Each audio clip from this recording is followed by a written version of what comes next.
because I want to start with congratulations to President Joe Biden. Man, you did it, Joe. It was hard, but you did it. You stayed focused. Gas is now over $5 a gallon, just like you promised for the national average.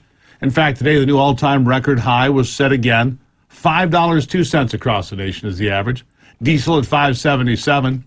California is almost at $6.50 on average. 5 more states, Joey, closing in on $6 a gallon for statewide averages. And that's just the beginning.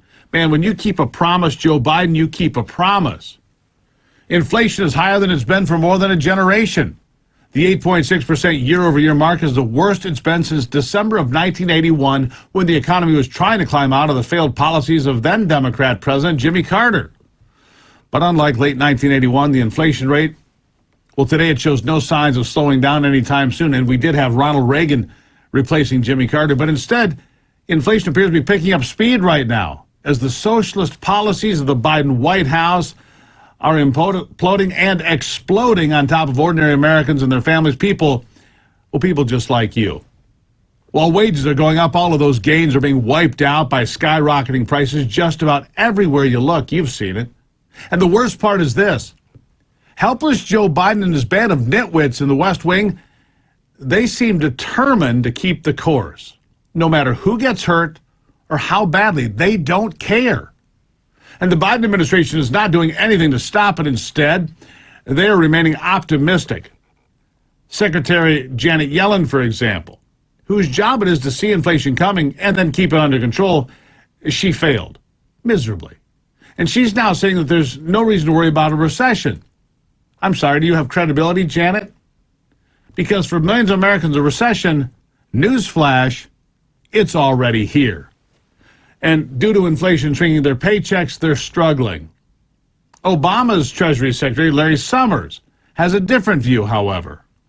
Listen to this. I think when inflation is as high as it is right now and unemployment is as low as it is right now, it's almost always been followed within 2 years by inflation, by recession. I look at what's happening in the stock and bond markets. I look at where consumer sentiment is. I think there's certainly a risk of recession in the next year.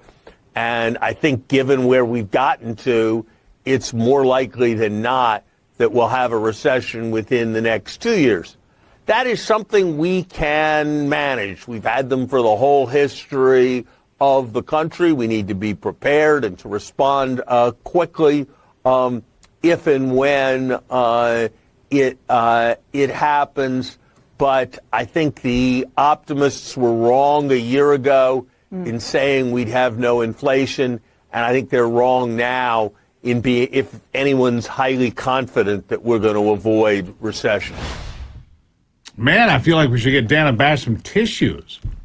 She's despondent there on CNN.